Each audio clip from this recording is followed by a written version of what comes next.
Hello, welcome back. Hope everybody had a great weekend. So, we're going to get started with our next topic, and that is called Worthiness, How to Romanticize Your Life because you're the main character. Okay, I've seen this multiple times, but the reality is you can't live your life as player two. You shouldn't, and there's just no reason to. When you close your eyes and let's say you were going to dream about your future, you might see yourself like in a really nice car. You might see yourself looking really nice in a nice outfit.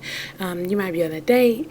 You might be on vacation. You might be, doing whatever. But whenever you close your eyes and you dream about your own future, it's not like you're a backup character in somebody else's life. You see yourself running on the beach. You see yourself driving the fast car, the Bugatti, right? You see yourself doing that. Y'all excuse my voice, I'm a little hoarse. But at the end of the day, whenever you close your eyes and you decide to dream, when you look forward to the future, you are the main character. There's a saying, and it's by Confucius, and he says, when you're thinking about the past, you can be sad, and when you're thinking about the future, you can be happy, and when you're in the present, you're at peace, or something along those lines.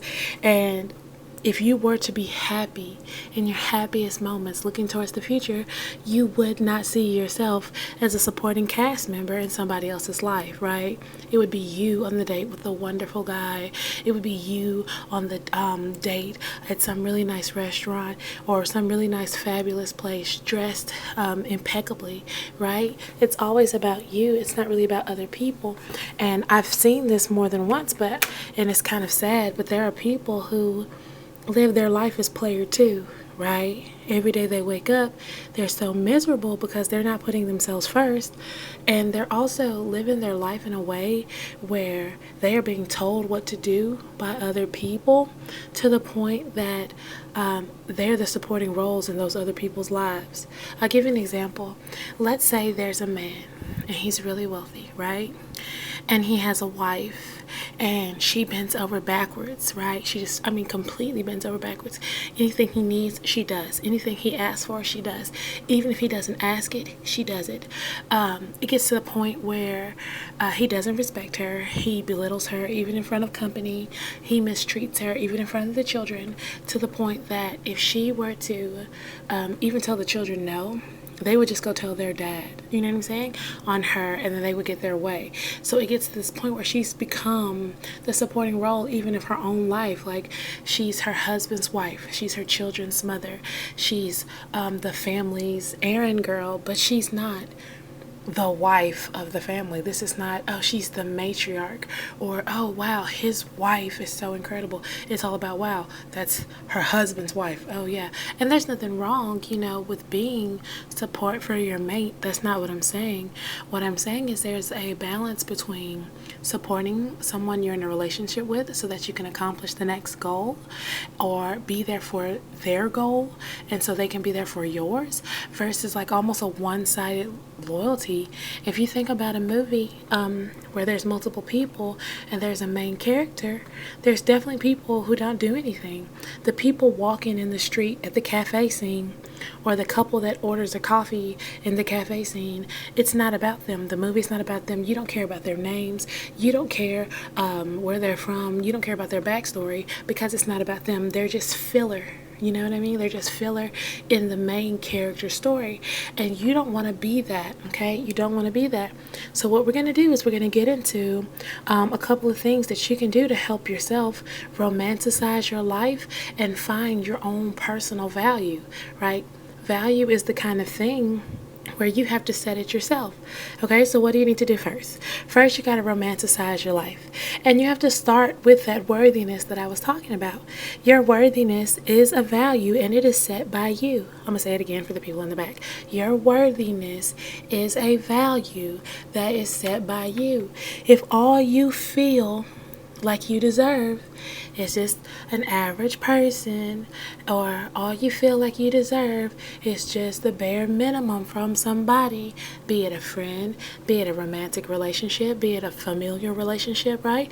There are people whose parents treat them so badly, and they do everything for their family, and that's nothing's wrong with being there for your family, but it comes to the point where where's your balance? Are you literally just the couple ordering the coffee in the coffee shop while the spies are planning the big mission? You know what I mean? Like, are you going to live the rest of your life as somebody else's something? Or are you going to be yourself and then have a relationship with someone that is themselves, and so that you all can be two individual people that have come together to create something even better, right? And in the name of relationships, I can give you an example, whether it's friendships, romantic relationships, or whatever. There are people who need you. Right? They need you for the answers. They need you for support. They need you for encouragement. They need you. Okay? Without them, they wouldn't be able to thrive on the level that they're thriving. But instead of saying thank you, I appreciate you for being my support system. Thank you. I appreciate you for being there for me. Thank you. They will put you down. They will put you down while simultaneously asking you for help. Can you imagine if all you needed was oxygen, and there was a room full of oxygen, and somebody was like, oh, you need some oxygen? You can go in the room. And you're like, no, I don't need oxygen or whatever. They just think there's so much. They're just gassy. Like, what? Like, that doesn't even make sense. How do you need something and then put that thing down? It doesn't make sense. However, this is the reality of the world. There are people who don't want you to know your value. They don't want you to romanticize your life. They don't want you to love yourself, love your life, love your being, love your embodiment. They want to put you down, but also need your help. That is crazy. So our first step is that we have to start with our worthiness. We have to decide what are we worth, and we have to decide what we'll take, right?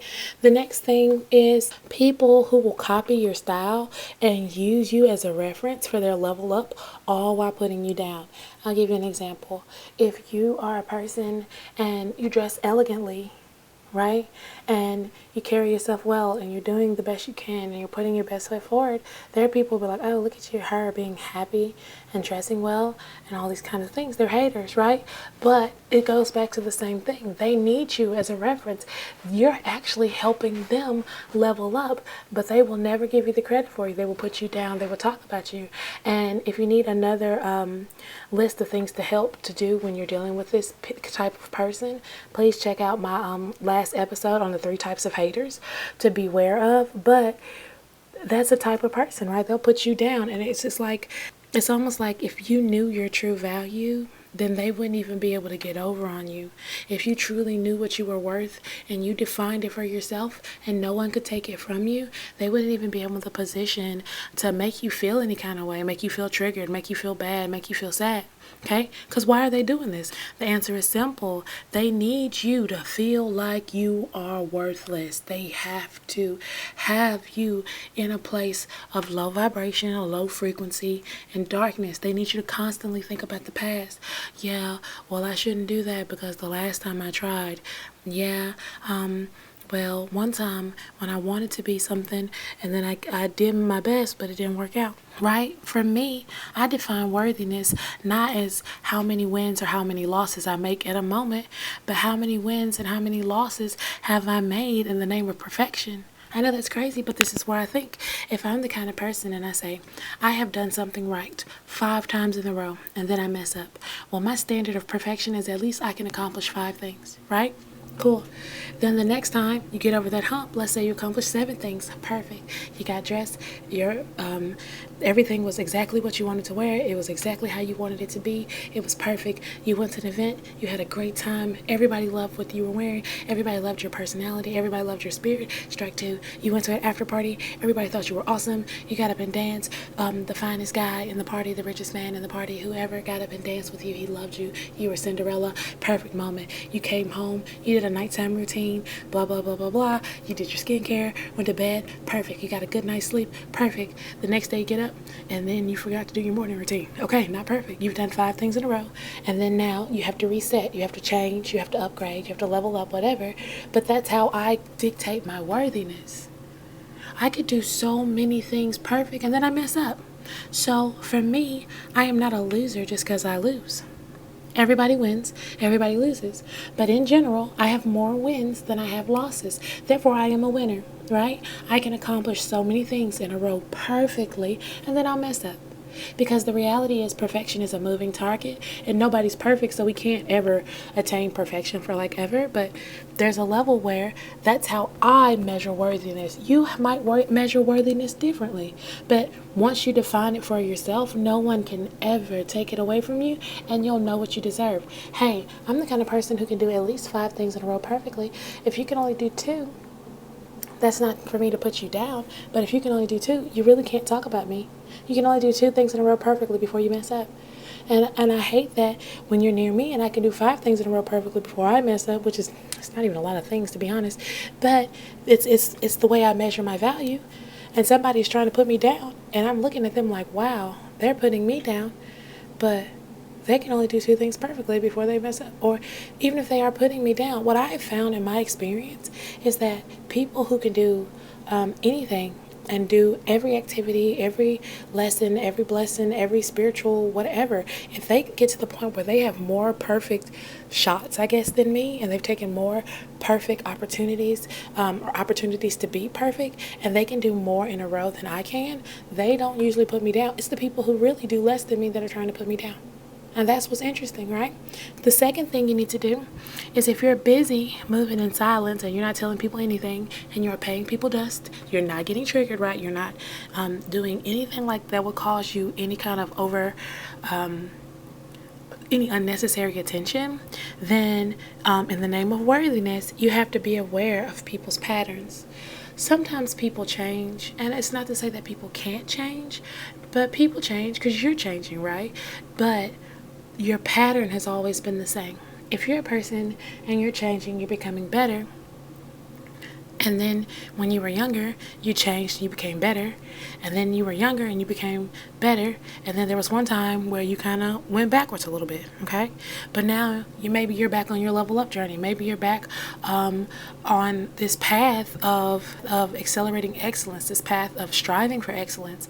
Even if it's your first time doing your best to get to this point, that means you're perfect, right?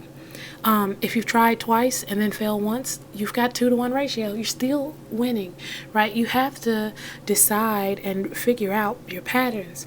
Well, the opposite goes for other people when you're paying attention to their patterns. There are people who will lie, and they will be mean, and they will be rude, and sometimes, they might make you cry or break your heart, and then you come back to them, and then this person makes you feel bad, they belittle you, they put you down, you cry, and then you go back to them. Well, you can change, okay? You might decide, hey, this is enough, I'm going to change, whatever. But I guarantee you, if you look across your patterns, across your life, you've always been the person that once you decide you're going to become better, you change. That's your pattern. That's your overarching pattern. Your pattern is not, oh, I cry and then I go back to them. That's something that happened, okay? What are your patterns? And then once you decide your patterns, it can help you kind of figure out other people's patterns. Some people's patterns are just really, really, really outrageous. There's a quote, and it made me think about something kind of funny, but there's a quote, I think it's by Robert Greene, in his book about like masterminds or geniuses. He says people can change their habits, but people can't change their patterns. You can change your habit. Your habit might be, oh, I go back to this person. That's a habit. But your pattern is, I always do my best. I always give my best. I always want the best for myself and other people. And so even in your process of going back to this person, maybe they hurt your feelings, your pattern is that you always do your best for yourself and others. So once you figure out what your patterns are, you can change your habits. Okay, you can change your habits. It's not a big deal. Another big remedy is holistic self-care. Holistic self-care, and you can do this in many ways, but holistic self-care is when you decide to take care of your mind, your body, and your spirit, right? You're not just going to be really, really, really rich and really, really overweight with a horrible attitude. You're not going to be just really, really fit and really pretty, but broke and need and have no morals or no scruples, right? You want to have holistic healing. You want to have holistic self-care. For your mind, think about words of affirmations, right? Or celebrating the small wins. Maybe you're on your journey to perfection. You're striving for perfection. You can never actually reach it, but you're striving, and you might say, okay, I can have 50 small wins before I have a loss. Okay, so as you're doing this, every time you have a small win, celebrate it. Wow, I remember to make my bed up. I remembered to do my morning routine, and I remembered to make sure that I had positive affirmations for my day. Okay, cool. That's 3 things in a row. You are celebrating those small wins. Wow, I did 3 things perfectly. I'm happy. You might mess up on the 4th time. However, you should celebrate the fact that you're at 3 perfect wins. That's incredible. Some people aren't at 2. So you're at 3, enjoy that. Some people are at 4, enjoy that. Some people haven't even started. Every time they do something, they mess up. Have you met those people? And they'll tell you, oh wow, it's like I know the right thing to do, but it's like I just do the opposite. Somebody told me that once. That's crazy. That's absolutely insane, right? But that's where people are. So thinking about your mind and how to holistically heal yourself, or how to give yourself holistic self-care, words of affirmation, celebrating those small wins, right? Sometimes our worthiness is dictated so much by how we feel. Like I was saying earlier, if you lose, it doesn't make you a loser. It just means you went through a loss. If you win, it doesn't just automatically make you a winner. It just means you went through a win. You have to consistently win, right? Or you have to have more wins than you have losses. That is the way that works, right? When it comes to your body, find an exercise program that fits you. If it's YouTube videos, and you might do Zumba or just dance with headphones in it so you break a sweat. You might also find that getting a personal trainer might be what you need to do. Some people have to be told what to do, how to do it, when to do it, whatever, in order to accomplish their goals, especially if they're wanting to achieve something that's a little outside the realm of normal, right? I think to be fit is pretty easy to an extent, right? Eat healthy, move your body. But if you're trying to get some specific goals, you want to be a certain level of chiseled, you want to be a certain level of whatever, then you might need to go that extra step and get you a trainer or get you a nutritionist, right? Another thing you can do is you can eat better, right? Even if it means, like if you go out to fast food, like it's not a big deal to eat fast food. There's so many people who are like, oh, you go to fast food, don't eat fast food, you're going to be fat. It's not a big deal to eat fast food. If you got a Chick-fil-A, get a salad, right? You don't have to get a chicken sandwich and fries and ice cream. Like, just get a salad. It's still Chick-fil-A. It's still chicken. You're still at a fast food restaurant. You might be too tired. You might need to swing by and pick something up. People might be going for lunch. It's not a big deal. Just get a salad. Or just a healthier option. Instead of burgers and fries, maybe you try like a sub sandwich or whatever. Just constantly making healthy decisions. Consistent small wins will get you there, right? You might decide to have fruit instead of like cookies, right? Just consistent small wins. I almost can't stress it enough. Consistent small wins, and celebrate and honor those small wins. For your soul, you might think about meditation, having 30 minutes or however long you need. It could be as little as 5 minutes to just relax. If you have Apple Music or YouTube or whatever, sometimes I just turn on like rain sounds. I love rain sounds. They calm me down. They allow me to just breathe. I just like that sound of rain hitting the ground or rain hitting windows.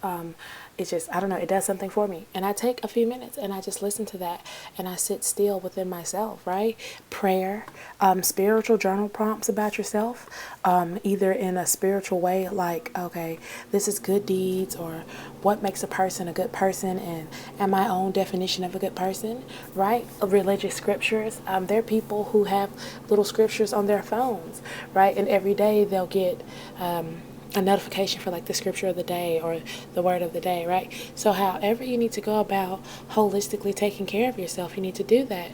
A lady told me once, she said, you don't want to be a tree with one good branch. If you can imagine a tree, it's in full bloom and there's fruit on it and everything like that, you're like, wow, that's a beautiful big tree. But if you saw a tree and every branch was dead except for one branch, it had one apple on it, you'd be like, wow, what happened to that tree? Yeah, it's got a piece of fruit on one branch, but it's like the rest of the tree is dying. So you are that tree. People are plants. You are that tree. How can you become the person you need to be if you don't take care of your whole self? Like I said, you don't want to be the person that's super wealthy but super exhausted because you work yourself to death, or you're super wealthy but you're overweight and you're not confident and you don't feel happy, right? So make sure that you are taking care of yourself holistically. At this point, I'm going to go ahead and let you go. I hope you've enjoyed the topic for the day. Please leave any comments or any questions you have down below. I would love to hear from you. And as always, until next time, goodbye.